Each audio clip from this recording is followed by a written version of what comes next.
Okay, so get that we're diving into Algerian legal education today. Really going off the beaten path this time. Right. Someone sent in excerpts from a website. Let me try and get this right.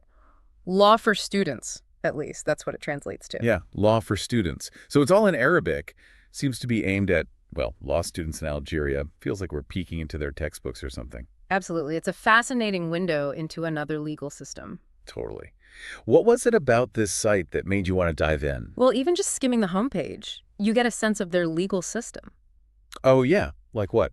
Well, they have sections like Common Core, private law, public law. Right. I see that. And that really points to a civil law tradition, similar to what you'd find in continental Europe. Civil law. Okay, so for those of us, myself included, who are mostly familiar with common law systems, like we have here in the US, Right. what are the big differences? How would that change how law is actually, practiced or experienced in a place like Algeria? That's a great question. To put it simply, civil law relies heavily on codified statutes. So that basically means that the law, you find it primarily in written laws. Huh. These laws are passed by the legislature. Common law, on the other hand, it's much more about judicial precedent. Okay, so past court decisions really matter in common law. Exactly. They play a Yeah. huge role in how the law is interpreted going forward. So in Algeria, there's not as much emphasis on lawyers arguing based on old cases, right? It's more about figuring out what's actually written in the law itself. Precisely. And this difference, it really impacts everything. Yeah, I bet. Like what? Give me an example. Well, think about this.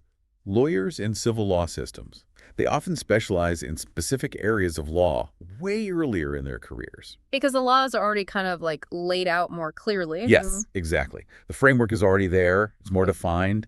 And for the average person, it should mean things are more predictable, at least in theory. More transparency in how the law is applied.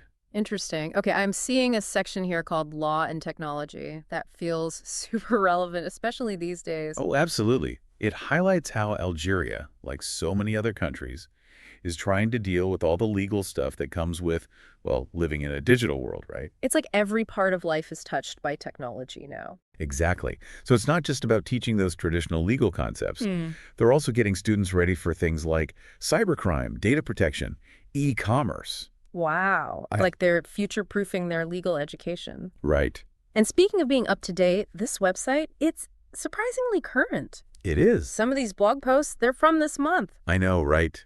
It's amazing. That's actually one of the things I find so fascinating about it. It gives us a real-time snapshot Ooh. of what's on the minds of Algerian law students, and even legal professionals right now, today. It's true. For instance, there's a post about a book you can download on customs disputes. Oh, interesting. Makes you wonder what kind of international trade situations are happening over there, right? Definitely.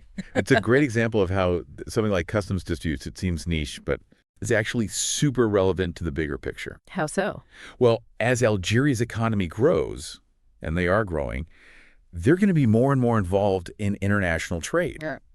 And for anyone doing business there, any investors, understanding how they handle those disputes, it's going to become super important. It's like we're getting a glimpse into how their legal system is adapting to this globalized world.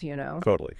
And speaking of adapting, another post here mentions something called Theses Algeria. Sounds very official. Theses Algeria. Yes, it's an online platform. They use it to publish university theses and dissertations. A goldmine for legal research. Right. It really shows how committed they are to making Algerian legal scholarship accessible, not just within the country, but to a global audience too. It's like they're saying, hey, world, look at this. Here's what we're thinking about. Right, here's our contribution. Exactly. And it speaks to this larger trend that we're seeing, of international legal scholarship, people working together. Collaboration, sharing ideas. Exactly. This platform, who knows, it might become something that everyone's using, Not just students doing research, but even practicing lawyers. Wow. People who need to understand Algerian law wherever they are in the world. That's amazing. Okay, switching gears a little bit here. Sure. One of the other posts that caught my eye, it mentions lectures, specifically for a second master's degree in electronic administration and digital services. Oh, yes. It seems like e-government, that's a big priority in Algeria right now. It really is. And the fact that they're emphasizing it at this level, Mhm. with a specific master's degree and all, it tells you they're serious about it. They want to modernize their bureaucracy, make their public services digital. And it makes you think about all the implications, you know? Oh, absolutely. It affects everything. Citizen engagement, attracting foreign investment, you name it. It's a huge undertaking. It really is. And seeing how they're handling all the challenges, both legal and logistical, that come with that kind of digital shift. I mean, that's fascinating in itself. Right. It makes you wonder, like, are there specific hurdles they're facing? Things that are unique to Algeria, maybe cultural factors, societal things that kind of influence how they approach these digital services. You hit the nail on the head. And this is why it's so important to understand the context, right? What works in one country, it might not fly in another. Totally. You can't just copy and paste these things. Exactly. It's not a one-size-fits-all situation. Okay, so we've talked about the structure of the website, some of these recent posts, but I'm also really curious about what the students are, like, drawn to, you know? Oh, I see. What's trending, what's hot. Yeah. What's popular on law for students? Well, if we look at the popular posts section, it gives us some clues. One of the top ones is, get this, questions for employment competitions, administrator, analyst, chief administrator, consultant administrator. Wow, that title alone makes it sound competitive. Right. Like, good luck getting a job. It seems like there's a lot of pressure to land those government positions straight out of law school. And they want to specialize early on, like you were saying before. Exactly. It all ties together. Interesting. Okay, another one that's popular is download lessons and lectures for the first year of law, all lectures and scales. Ah, yes. That one's particularly interesting. It mentions scales. The scales. Yeah, it sounds strange. But in Algeria, they use these condensed legal summaries. Law students, they use them all the time. Just like what, cheat sheets? Basically, they help break down these really complex legal concepts into something more manageable. So maybe that's why this post is so popular. There's a real demand for these like accessible, easy to understand legal resources. Right. Maybe it's just like the sheer amount of info these students have to learn is overwhelming. It could be. Law school's tough anywhere, right? No kidding. Or maybe they're just looking for something more engaging. Yeah, I can see that. Something to break up all those dense legal texts. Exactly. It'd be interesting to see if this need for easily digestible legal info is unique to Algeria or a more global trend. Right. Maybe law students everywhere are feeling overwhelmed. Okay, another thing that caught my eye is this tags section. It's like a visual map of all the key themes in Algerian law. It is a heat map of what matters most in their legal system. Right. Like some of the bigger tags I'm seeing are civil law, commercial law, and administrative law, which, if I'm remembering correctly, aligns with what we were talking about before with the whole civil law tradition. You got it. So it's kind of like a cheat sheet for understanding your legal system. Exactly. It gives you a really good overview. Okay, before we move on, we have to circle back to those categories we mentioned earlier. Remember. Which ones? Legal movies and documentaries, and the one I'm really curious about, legal tools and accessories. We can't just leave those hanging. I mean, seriously, legal tools and accessories. What even is that? It's like the most intriguing part of this whole website. I know, right? Makes you think it could be anything. Like, are we talking actual physical tools, or is this more about digital resources? Software, maybe? Right, like maybe a special legal dictionary, a magnifying glass for reading those tiny court transcripts. Okay, maybe not those. But it does show you something important. They're acknowledging that being a lawyer is about more than just book smarts, you know? Especially now, things are so complex. It's like, yeah, you got to know the law, but then there's knowing how to actually navigate the whole system, right? Exactly. And these tools, they could be anything that makes that easier. Programs to help lawyers draft documents, make sure they're following Algerian law, or online databases so they can quickly find relevant cases. Oh, like legal research, but faster, more efficient. Exactly. And that makes me think about how much tech is changing the legal field everywhere. Yeah, even here in the U.S., everybody's talking about legal tech startups. Exactly. And it seems like Algeria, they're on top of it too. It makes you wonder, are their law schools changing how they teach? Like, are they doing more hands-on stuff? Right. Practical training, less theory, more real-world application. Are they getting these students ready for a future where technology is just an essential part of being a lawyer? Fascinating stuff. And we can't forget about the other category, the legal movies and documentaries. Yes. That's a fun one. It does sound more entertaining than reading a textbook. I'll give them that.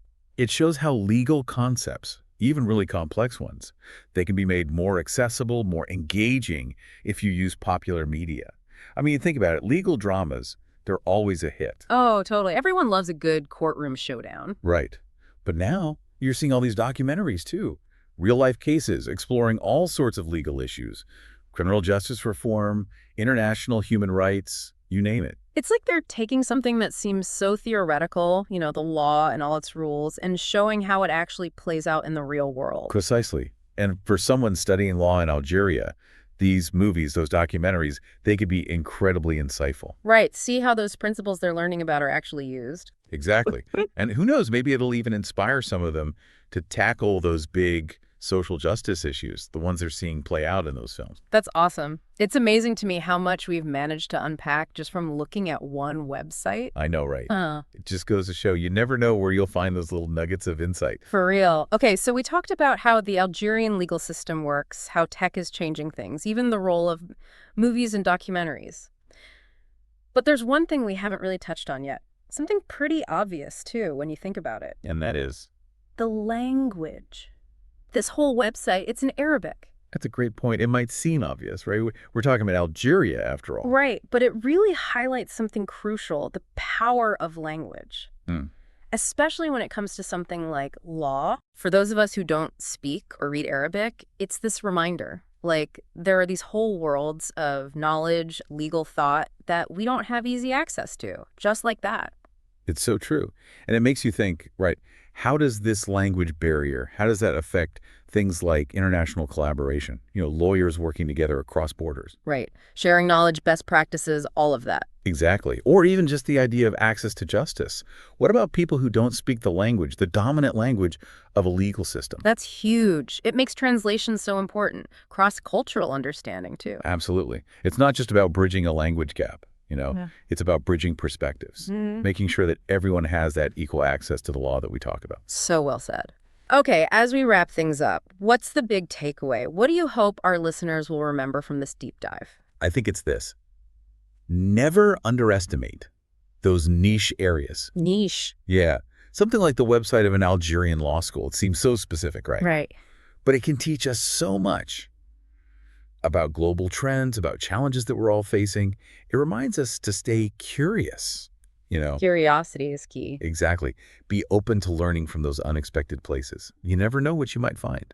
I love that. Well, a huge thank you to you for coming on this deep dive. This was fantastic. I learned a ton about a topic I never even knew I was interested in. The pleasure was all mine. I always love a good deep dive, and this was a really fun one. And to all our listeners, thank you for joining us. We hope this sparked your curiosity and made you think a little differently about the world. Until next time, keep exploring.